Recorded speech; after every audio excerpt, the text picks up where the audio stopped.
Listeners of the deep below, we welcome you to a new story, and as always, ask you to visit the author's work, as well as visit us on other social media platforms. Welcome to the story.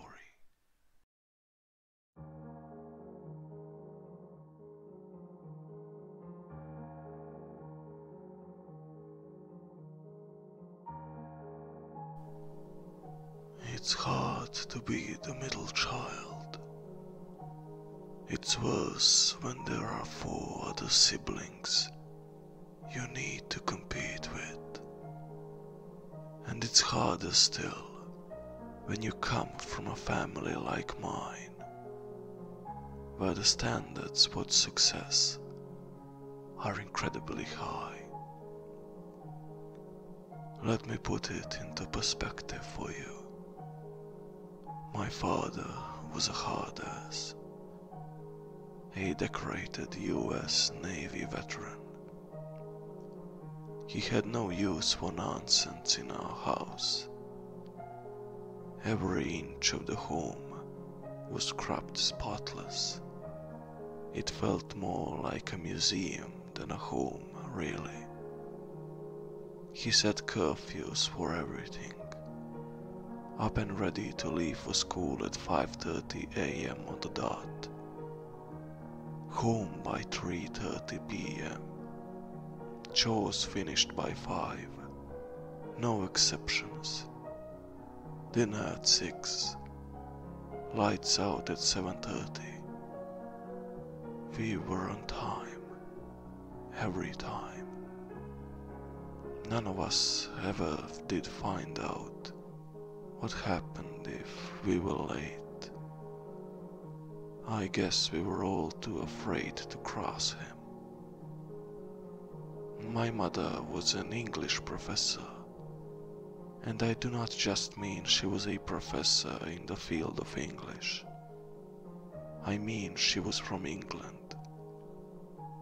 Believe me when I tell you, our grammar was always proper, and our schoolwork was triple-checked for accuracy.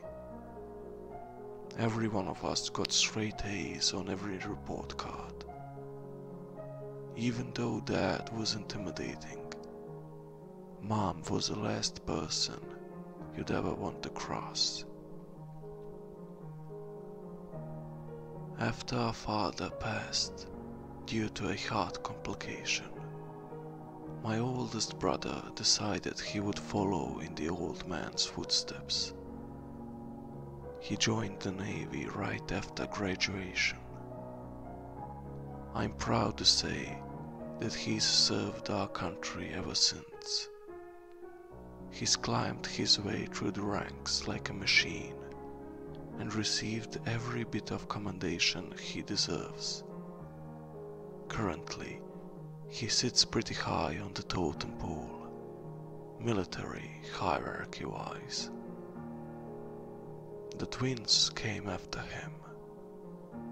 If the rest of us were smart, the twins were like impossibly smart, and clever too. We could never keep secrets from them, and there was never a problem they could not warn their way out of.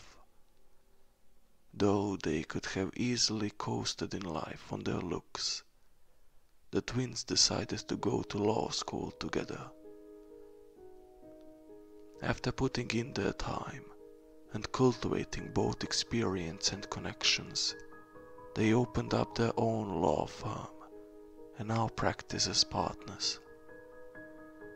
They do quite well for themselves. Personally, I pity any lawyer who has to square off with them. Our little sister, the baby of the family, decided that medicine was more her thing. She breezed through med school and her residency, and was made a name for herself as one of the top surgeons in the world.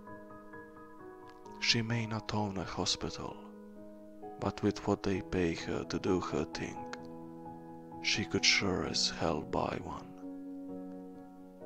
So by this point, you're probably thinking, okay, military geniuses, professors, lawyers and surgeons. What does that make you, hotshot? Well, I'm a degenerate. I'm a loser. A face in the crowd. But most importantly, I'm a serial killer.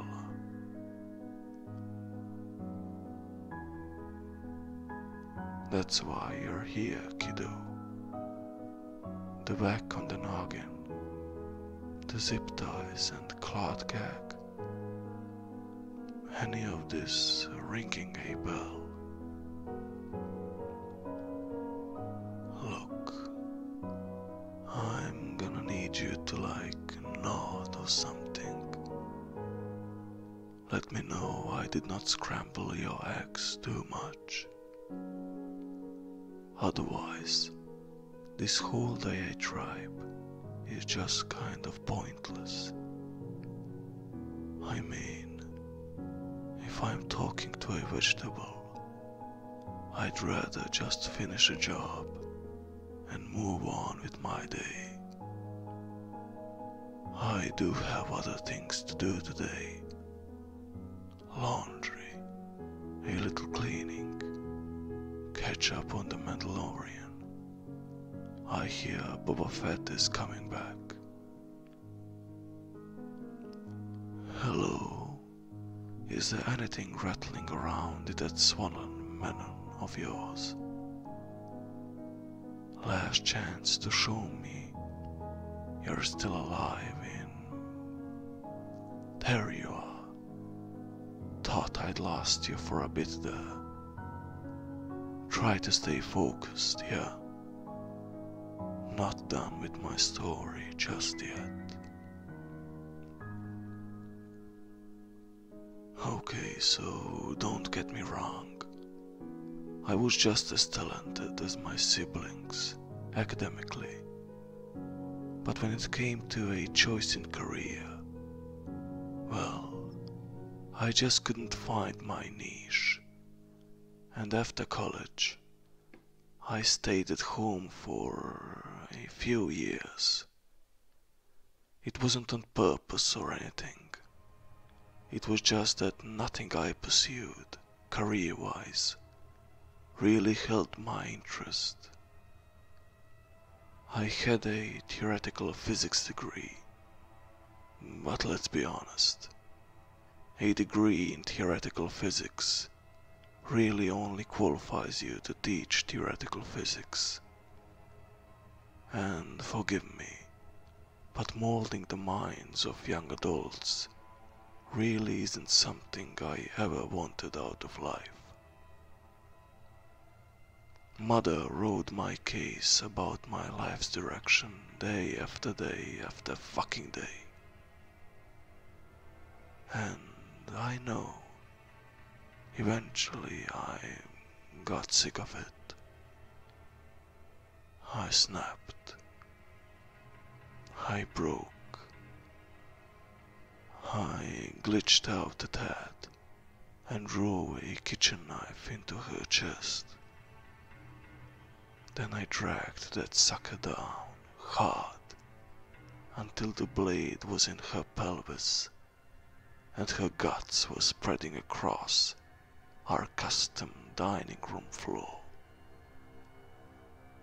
And oh my God, I had never felt anything like that before. Like a Cleveland fan, if the Browns have actually won the Super Bowl.